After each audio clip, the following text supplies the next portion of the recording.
We were moving to Iowa, and Alex was living in Kansas at the time with his parents, and so we stopped to meet him. I was really excited, but when we stopped to see him, he didn't look like a 5-month-old. He was so tiny, and you could see through him. And he hadn't been to see a doctor, so I called right from the house where he lived, and they came and they took him to the hospital immediately. He was diagnosed as a failure to thrive. When he went to the hospital, he started to gain weight. They sent him home. He started to lose weight, so they weren't going to send him back. So David and we went and got him, and he was 7 months old, and he's been with us ever since.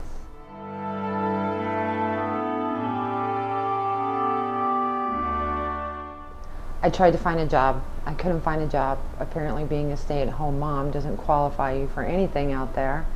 So I decided to go back to school and become a pharmacy tech. I had been in school a couple months, and me and my daughter were home, and that's when I got the phone call that my husband had been in that accident.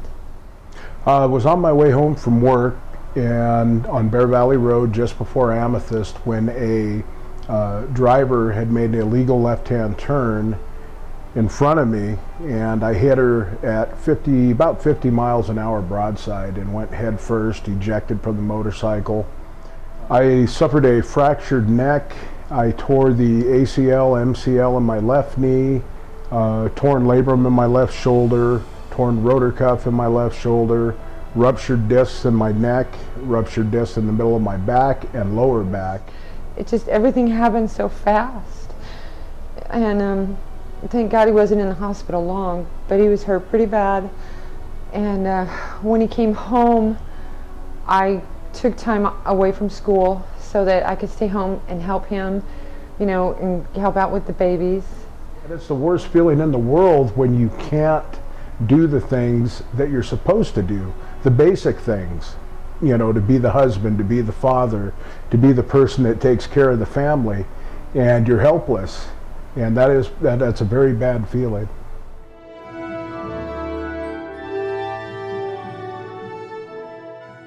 When David had his accident, I wanted to go back to school. We knew that we would still need a little extra help, so we invited Alexander's biological grandparents to come and live with us. So they came and they moved in, and they got to know the babies, and they helped a great deal. And then when we felt that he had recovered enough that I could go back to school and concentrate back on that, I went back to school. I went and I graduated.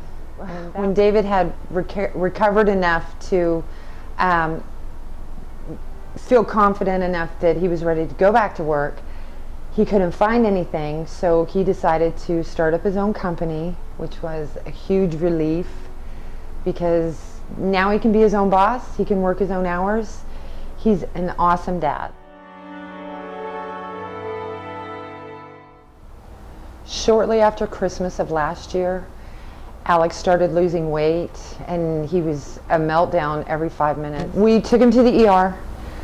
When we handed over our paperwork, all the doctors and nurses, they just came out of the woodwork, and of course Alex is screaming bloody murder because of the autism. They put him in an ambulance and they took him to Riverside Children's Hospital, where he spent a week in the PICU, and we learned everything we never knew about type 1 diabetes. All the challenges that we face every day are what makes us stronger. And we definitely came out stronger as a family as a result of everything that happened.